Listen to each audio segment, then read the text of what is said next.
வணக்கம் நண்பர்களே.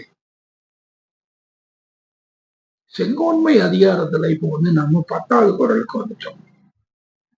10வது குறள் இதுவும் அதே அந்த வேந்தனுடைய அந்த தொழில் என்ன அப்படிங்கிறத இது இன்னும் கொஞ்சம் மேன்மையாக சொல்லுது.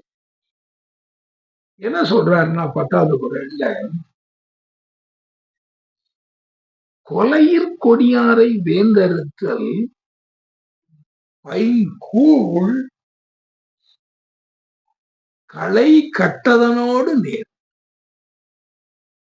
என்னெல்லாமோ வேலையெல்லாம் விட சொன்னாரு. இது எடப்பாக்க வேந்தனுடைய தொழில் தான்ப்பா அப்படின்லாம் முன்னாடி சொன்னார். இப்ப என்ன சொல்றாரு,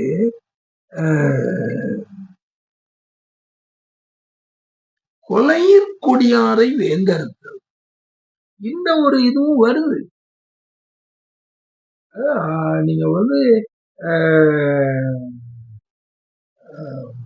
புறங்காத்தீங்க உட்காத்தீங்க ஓமு நீங்க குற்றம் கடிதம் செய்வீங்க இப்படிங்கிறதெல்லாம் உங்களுடைய வேந்தனுடைய தொழில்னு சொன்னதோட மட்டும் இல்லாம, கொலையிற் கொடியாரை அந்த கொலை தொழில் செய்வதை விட கொடியவர்கள் இருக்காங்க. அதை வேந்தனானவன் அறுக்க ஒழிக்க வேண்டும். அறுத்தல் ஒழித்து விட வேண்டியதான், வேற வழியே கிடையாது. அப்படிப்பட்டவங்க அதை வேந்த அறுத்தல் அது எதற்கு ஒப்பானதா? பைங்கூழ் கட்டதனோடு நேர். அந்த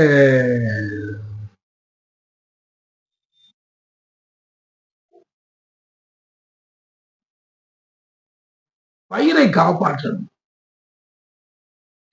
அப்போ பயிரை காப்பாற்றணும்னா அந்த களைகளை எல்லாம் அழிக்க வேண்டும். அது மாதிரிதான் இந்த வேந்தனுடைய தொழில். இதுல இந்த கொலையில் கொடியாரை வேந்தறுத்தல் அதுவும் அவருடைய தொழில் தான். அதனால அவர் இதை கண்டிப்பா அவர் செய்வார். அந்த பைங்கூழ அதனோடு அந்த களைகளை நம்ம ஒழிப்பதற்கு, அந்த பைங்கூழை காப்பாற்றுவதற்கு, அந்த களைகளை ஒழிப்பதற்கு சமமான அந்த காரியத்தை வேந்தன் தான் செய்யும். இத கண்டிப்பா ஆக அந்த மன்னனுக்கு எவ்வளவு கடமைகள், எவ்வளவு வேலைகள்,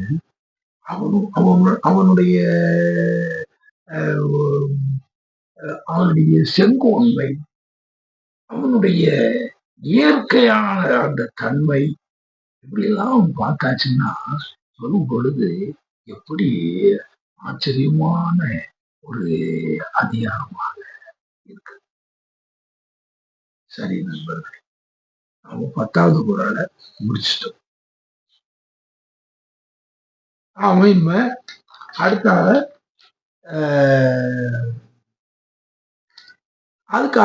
அடுத்த அதிகாரத்தை நம்ம அதுவரை நன்றி விடைபெறுகிறேன். வணக்கம்.